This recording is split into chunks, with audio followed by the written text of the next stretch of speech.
कभी ये सवाल मन में आया है कि कुछ लोग मतलब बिल्कुल साधारण शुरुआत करते हैं और देखते ही देखते करोड़ों की दुनिया खड़ी कर देते हैं, और वहीं दूसरी तरफ कुछ लोग पूरी जिंदगी जी तोड़ मेहनत करते हैं लेकिन फिर भी संघर्ष से बाहर नहीं निकल पाते। आखिर इस फर्क की वजह क्या है? क्या ये सिर्फ किस्मत का खेल है, हालात का दोष है, या फिर सारा खेल हमारे दिमाग के अंदर हमारी सोच में ही छिपा है? यही वो सवाल है जो 100 साल से भी ज्यादा समय से लोगों को परेशान कर रहा है। बिल्कुल, और आज हम इसी सवाल की जड़ तक जाने की कोशिश करेंगे। हमारे पास नेपोलियन हिल की वो किताब है जिसने दुनिया भर में करोड़ों लोगों की जिंदगी बदली है, थिंक एंड ग्रो रिच।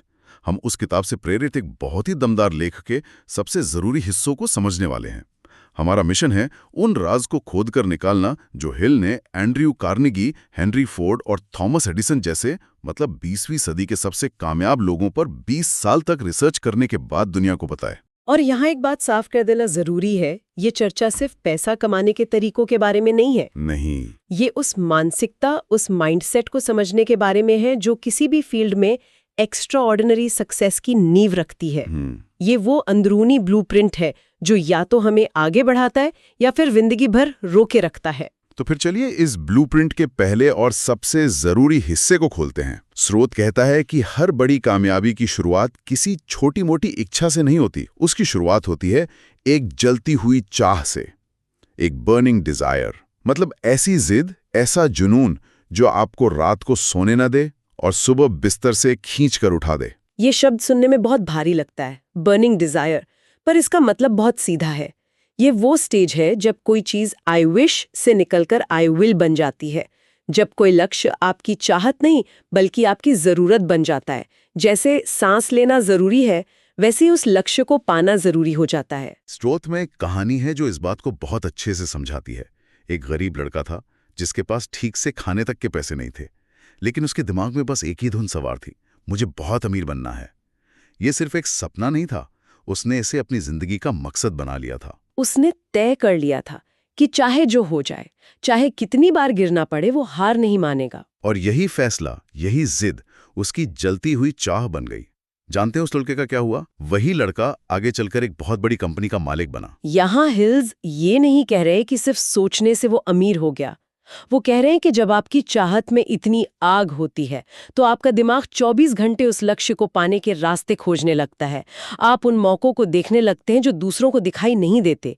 आपका पूरा वजूद, आपकी पूरी एनर्जी एक ही दिशा में लग जाती है। लेकिन यहाँ एक सवाल उठता है, जलती हुई चाह और सिर्फ जिद्दी होने में क्या फर्क है? कहीं ऐसा तो नहीं कि इंसान गलत चीज के पीछे जुनून से पड़ जाए? बहुत अच्छा सवाल है। जिद अक्सर ईगो से आती है, मुझे ये चाहिए मतलब चाहिए।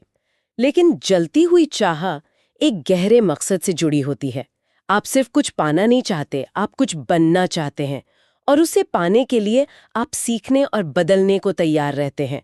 जिद्दी इंसान शायद एक ही तरीके से बार बार दीवार में सिर मारेगा, लेकिन बर्निंग डिजायर वाला इंसान 1000 नए दरवाजे खोजेगा। कमाल है। मतलब चाहत को एक दिशा और मकसद देना जरूरी है।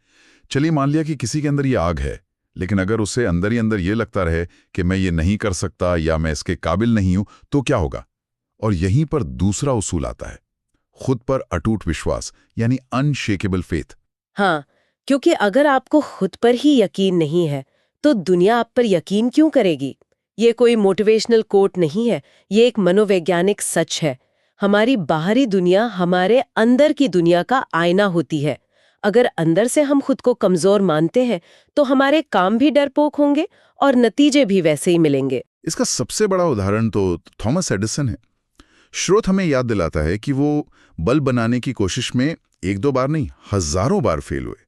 अब कोई आम इंसान होता तो शायद 10-20 कोशिशों के बाद हार मान लेता, लेकिन एडिसन ने कभी ये नहीं कहा कि मैं हार गया। उन्होंने अपने नजरिए ही बदल दिया। उन्होंने कहा, मैंने हार नहीं मानी, मैंने बस 10,000 ऐसे तरीके खोज लिए हैं जो काम नहीं करते। सोच के देखिए, क्या कमाल का माइंडसेट है। उन्होंने हर असफलता को सीखने की प्रक्रिया का एक हिस्सा माना, मंजिल का अंत नहीं। यही विश्वास का असली मतलब है। विश्वास का मतलब ये नहीं कि आप कभी गिरेंगे नहीं। विश्वास का मतलब है कि हर बार गिरने के बाद आप ये मानेंगे कि आप उठ सकते हैं। स्रोत में एक इक्वेशन दी गई है, विश्वास प्लस मेहनत इक्वल्स चमत्कार। ये कोई जादू नहीं है। जब अटूट विश्वास के साथ लगातार मेहनत की जाती है तो ऐसे नतीजे मिलते हैं जो बाकी दुनिया को चमत्कार लगते हैं। और ये विश्वास आता कहाँ से है? खासकर तब जब आपके आसपास कोई आप पर यकीन ना कर रहा हो। यहीं पर तीसरा आइडिया बहुत काम का है, आत्म सुझाव की शक्ति, यानी पावर ऑफ ऑटो सजेशन। श्रोत एक सवाल पूछता है जो थोड़ा असहज कर सकता है। दिन भर हमारे मन में खुद से क्या बातें चलती हैं? वो अंदर की आवाज क्या कहती है? और ये सवाल बहुत ज़रूरी है क्योंकि हमारा अवचेतन मन, हमारा सबकॉन्शियस माइंड एक खेत की तरह है। वो ये नहीं देखता कि बीज अच्छा है या बुरा। आप उसमें जो भी बीज डालेंगे वो उसी की फसल उगाकर आपको दे लेगा। अगर आप दिन भर शक, डर और मैं नहीं कर सकता के बीज बोएंगे तो जिंदगी में वही चीजें सामने आएंगी। तो इसका इलाज क्या है? श्रोत एक बहुत ही आसान लेकिन अविश्वसनीय रूप से शक्तिशाली तकनीक बताता है। रोज सुबह उठने के बाद और रात को सोने से ठीक पहले खुद से वो बातें कहना जो आप बनना चाहते हैं। जोर से या मन में दोहराना, मैं कामयाब हूं, मैं अपने लक्ष्य की तरफ बढ़ रहा हूं, मेरे अंदर वो सारी काबिलियतें हैं जो मुझे चाहिए। शुरुआत में ये सुनने में और करने में थोड़ा अजीब लग सकता है। मन में शायद आवाज आए कि क्या पागलपन है, ये सब झूठ है। लेकिन ये प्रक्रिया चेतन मन के लिए नहीं है, ये अवचेतन मन को रीप्रोग्राम करने के लिए है। जैसे पानी की बूंद लगातार एक ही जगह पर गिरे तो पत्थर में भी निशान बना देती है, वैसे ही ये सकारात्मक विचार बार बार दोहराने से हमारे गहरे विश्वास को बदलने लगते हैं। हम उन मौकों पर ध्यान देने लगते हैं जिन्हें हम पहले अनदेखा कर देते थे। वाह! मतलब अपने ही दिमाग को अपना सबसे बड़ा दुश्मन बनाने के बजाय अपना सबसे बड़ा सपोर्टर बना लेना। ठीक है, तो अब हमारे पास एक जलती हुई चाह है, उसे पूरा करने का अटूट विश्वास भी है, लेकिन सिर्फ चाहने और विश्वास करने से तो काम नहीं चलेगा। कुछ हुनर भी तो चाहिए, है ना? एग्जैक्टली। और यहीं पर चौथा और शायद आज के जमाने का सबसे जरूरी सबक आता है, विशेष ज्ञान, यानी स्पेशलाइज्ड नॉलेज। स्रोत एक बहुत बड़ी बात कहता है, पैसा डिग्री से नहीं स्किल से बनता है। एक जमाना था जब एक जनरल डिग्री काफी होती थी। आज की दुनिया में आपको किसी एक चीज में माहिर होना पड़ेगा। और स्रोत आज के ज़माने की कुछ बहुत ही काम की स्किल्स का जिक्र भी करता है, जैसे वीडियो एडिटिंग, यूट्यूब पर कंटेंट बनाना, एआई टूल्स का इस्तेमाल करना, डिजिटल मार्केटिंग, ट्रेडिंग और फ्रीलांसिंग। ये वो रास्ते हैं जो किसी के लिए भी सफलता के नए दरवाजे खोल सकते हैं, चाहे उनकी कॉलेज की पढ़ाई कुछ भी रही हो।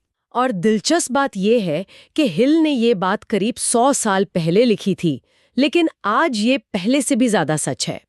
पहले खास ज्ञान का मतलब था डॉक्टर या इंजीनियर बनना।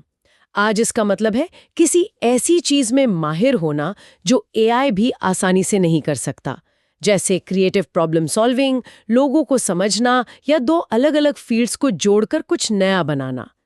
ये लगातार सीखते रहने के बारे में है। इसी बात पर स्रोत में एक बहुत ही प्रैक्टिकल सलाह दी गई है जो मुझे बहुत पसंद आई।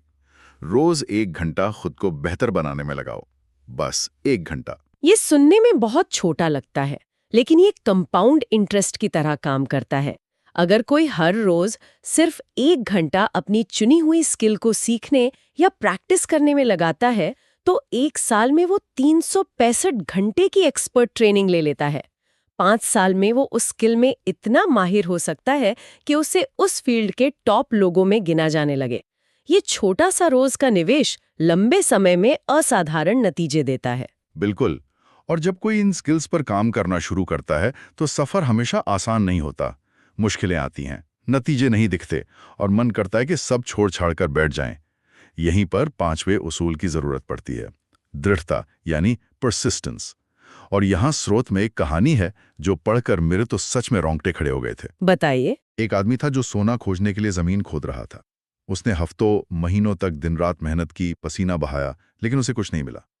आखिरकार एक दिन उसकी हिम्मत जवाब दे गई। वो थक गया, निराश हो गया और उसने अपने औजार बेचकर काम छोड़ दिया। और फिर जो हुआ वो इस सिद्धांत का सार है।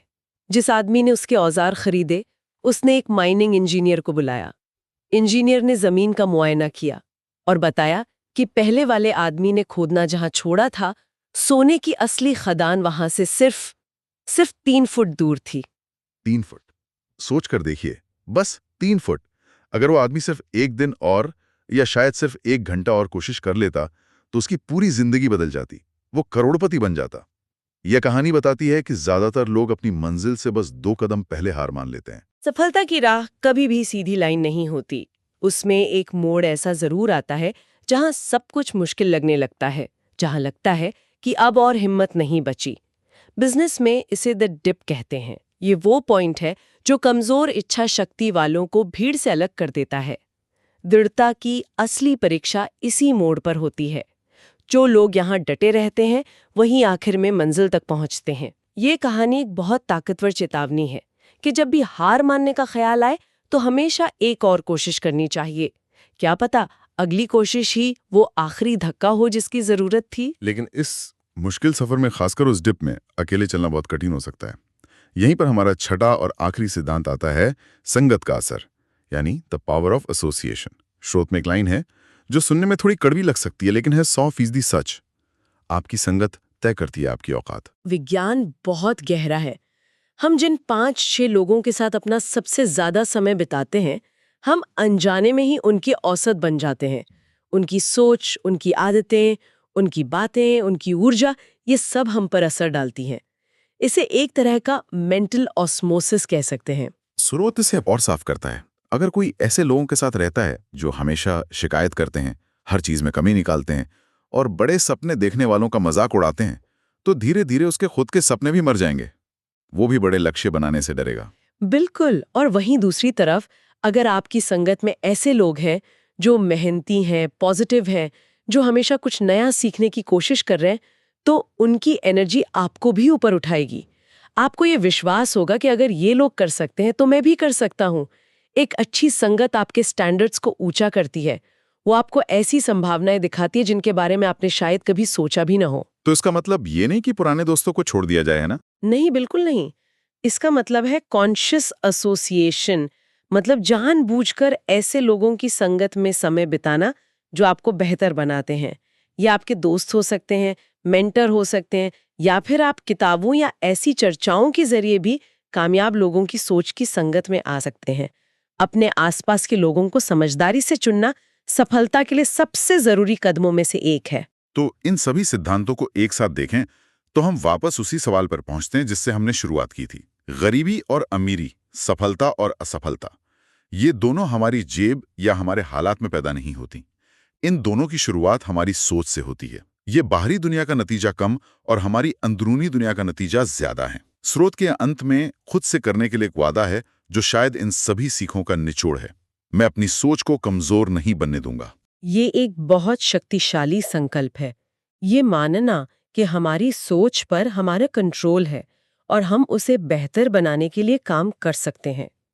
सारी यात्रा इसी एक विश्वास से शुरू होती है। और इसी बात पर मैं सुनने वालों के लिए एक सवाल छोड़ना चाहूंगी। स्रोत हमें बताता है कि मानसिकता ही सब कुछ है, लेकिन जानना और करना, इसमें बहुत फर्क होता है। तो अगर किसी को अपनी एक पुरानी नकारात्मक सोच की आदत को बदलना हो, जैसे हर काम को टालने की आदत या मुझसे नहीं होगा वाली सोच, तो वो सबसे पहला और सबसे छोटा कदम आज, अभी, इसी वक्त क्या हो सकता है? क्या वो कोई काम है या सिर्फ एक अलग विचार को मन में जगह देना?